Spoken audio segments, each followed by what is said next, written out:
അൽഹംദുലില്ലാഹി റബ്ബിൽ ആലമീൻ. അസ്സലാത്തു വസ്സലാമു അലാ അഷ്റഫിൽ മുർസലീൻ വഅലാ ആലിഹി വസഹ്ബിഹി അജ്മഈൻ. അമ്മാ ബഅദ്. റബ്ബി ഇശ്റഹ് ലി സ്വദ്രി വയസ്സിർ ലി അംരി വഹ്ലുൽ ഉഖ്ദതം മിൻ ലിസാനി യഫ്ഖഹു ഖൗലി. പ്രിയപ്പെട്ട അധ്യാപകരെ, സുഹൃത്തുക്കളെ, അസ്സലാമു അലൈക്കും. ഇന്ന് ഞാൻ ഇവിടെ അവതരിപ്പിക്കാൻ പോകുന്ന വിഷയം ജീവിതം അവസാനിപ്പിക്കാൻ തോന്നുമ്പോഴെല്ലാം നരകത്തെ ഓർക്കുക എന്ന വിഷയത്തെക്കുറിച്ചാണ്. മുസ്ലിം സൈന്യത്തിനും ശത്രു സൈന്യത്തിനും ഇടയിൽ നടന്ന ഘോരമായ യുദ്ധത്തിൻ്റെ ആദ്യഘട്ടത്തിന് ശേഷം എല്ലാവരും തങ്ങളുടെ കൂടാരങ്ങളിൽ നിൽക്കുന്ന സന്ദർഭം.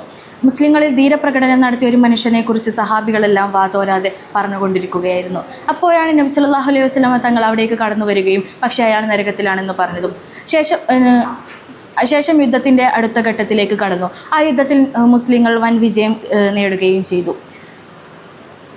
സ്വഹാബികളിൽപ്പെട്ട ഒരു മനുഷ്യൻ നബി സല്ലല്ലാഹു അലൈഹി വസല്ലമ തങ്ങളുടെ അടുക്കൽ വന്ന് പറഞ്ഞു, അങ്ങ് അള്ളാഹുവിൻ്റെ പ്രവാചകനാണെന്ന് ഞാൻ സാക്ഷ്യം വഹിക്കുന്നു. നബി സല്ലല്ലാഹു അലൈഹി വസല്ലമ തങ്ങൾ കാര്യമെന്തെന്ന് തിരക്കിയപ്പോൾ അദ്ദേഹം പറഞ്ഞു, താങ്കൾ നരകത്തിലാണെന്ന് പറഞ്ഞ മനുഷ്യനെ ഞാൻ സദാ വീക്ഷിച്ചിരുന്നു. അയാൾ യുദ്ധക്കളത്തിൽ നന്നായി പോരാടുകയും ശേഷം ആഴത്തിലൊരു മുറിവേറ്റ് യുദ്ധക്കളത്തിലേക്ക് വീണ് കിടക്കുകയുമായിരുന്നു. അയാൾ തന്നിലേക്ക് പെട്ടെന്ന് മരണത്തെ അടുപ്പിക്കുന്നത് പോലെ സ്വയം ആത്മഹത്യ ചെയ്യുകയായിരുന്നു. ജനങ്ങൾക്കിടയിൽ ആത്മഹത്യാ പ്രവണത വളരെയധികം കൂടി വരുന്ന കാലമാണല്ലോ ഇത്. മനുഷ്യജീവിതം എന്ന് പറയുന്നത് പ്രയാസം നിറഞ്ഞതാണെന്നും സഹിക്കാൻ പറ്റാത്തത്രയും പ്രശ്നങ്ങൾ നേരിടേണ്ടി വരുമെന്നുള്ളതൊക്കെ ശരി തന്നെയാണ്. പക്ഷേ കാര്യങ്ങളെ യുക്തിപൂർവമായും ബുദ്ധിയോടെയും സമീപിക്കേണ്ടതുണ്ട്. ഈ ദുനിയാവിലെ ജീവിതത്തോടെ എല്ലാം അവസാനിക്കുമെന്നുണ്ടെങ്കിൽ ആത്മഹത്യ എന്നത് ഭീരുക്കളുടെ ഒളിച്ചോട്ടമായി നമുക്ക് കണക്കാക്കാമായിരുന്നു. അത് ഒരു തരം ദൗർബല്യവും ഭീരുത്വവും നിറഞ്ഞ പരിഹാരമാണല്ലോ. പക്ഷേ ഇതിന് ശേഷമാണ് യഥാർത്ഥ ജീവിതം ആരംഭിക്കുന്നത് എന്ന് അടിയുറച്ച് വിശ്വസിക്കുന്നവരാണല്ലോ നാം. അങ്ങനെ ഇരിക്കുമ്പോൾ ആത്മഹത്യ എന്നത് ഇരു ലോകത്തും പരാജയമായി കണക്കാക്കും. അങ്ങനെ വരുമ്പോൾ ആത്മഹത്യ എന്നത് ഇരു ലോകത്തും പരാജയമായി കണക്കാക്കപ്പെടും.